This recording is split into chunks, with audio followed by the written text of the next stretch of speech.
Storing versions. अब आप अंदाज़ा लगाएं कि आप 3 दोस्त या 10 लोगों का तो छोड़ दें, अगर आप इंडिविजुअली काम कर रहे हैं। मैं अकेला एक प्रोजेक्ट पे काम कर रहा हूँ, मैंने उसमें 2, 3 या 4 दिन लगाकर एक फ़ीचर ऐड किया, इम्प्लीमेंटेशन कर ली। अब जब एक चीज़ चल गई है, अब मैं अगले दिन उसमें मज़ीद चेंजेस करने जा रहा हूँ। पहला डर मुझे ये होगा कि अगर मैंने उसमें चेंजेस किए और मेरी एप्लीकेशन चलना बंद हो गई तो क्या होगा? प्रॉब्लम हो जाएगी। मैं कैसे ढूँढूँगा कि क्या-क्या चेंजेस थे उनको रिवर्स करूँ। तो होगा क्या कि मैं करूँगा ये कि उस फ़ोल्डर का, जिस फ़ोल्डर में मैंने अपनी फाइल्स रखी हैं, उनकी मैं बनाऊँगा कॉपी, और वो कॉपी बैकअप के नाम से रख लूँगा और अब मैं उसमें चेंजेस करना शुरू करूँगा। अब मैंने उसमें चेंजेस की, 1-2 दिन मज़ीद काम किया, चीज़ें स्टेबलाइज़ हो गई। फिर कुछ उसके बाद स्टेबलाइज़ हो गई चीज़ें, अब मैं मज़ीद काम करने गया, मुझे फिर डर लग गया कि अब मैं चेंज करूँगा फिर प्रॉब्लम हो जाएगी, तो आपने एक और बैकअप बनाया।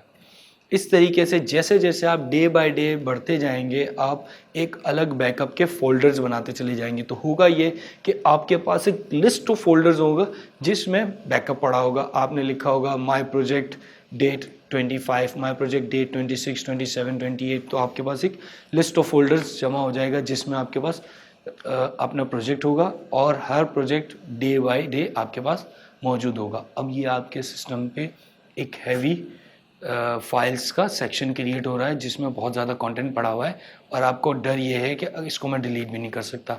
ये जैसे जैसे टाइम गुजरेगा बढ़ेगा।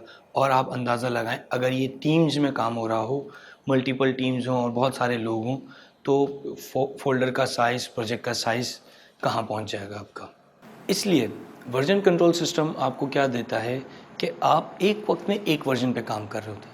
बाकी वर्जन तो आपने वर्जन कंट्रोल सिस्टम के पास, आज मैंने काम किया, वर्जन कंट्रोल सिस्टम के पास अपना काम सबमिट कर दिया, अगले दिन मैंने काम किया, उसके बाद सबमिट कर दिया। अब आपके पास एक वर्किंग कॉपी है, आपको रोज़ फाइल्स फोल्डर्स बनाकर बैकअप बनाकर रखने की ज़रूरत नहीं है।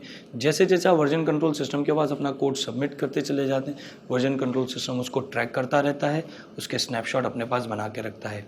फिर जब आप उन फाइल्स पे वर्किंग डायरेक्टरी में आप काम कर रहे होते हैं, आपको अगर पुराना कंटेंट चाहिए तो आप मूव कर सकते हैं, वर्जन कंट्रोल सिस्टम को कह सकते हैं कि मुझे प्रीवियस वर्जन दिखाओ, प्रीवियस कंटेंट देखना है मुझे, तो आप वो प्रीवियस कंटेंट और वर्जन्स देख सकते हैं डे बाय डे स्नैपशॉट के हिसाब से।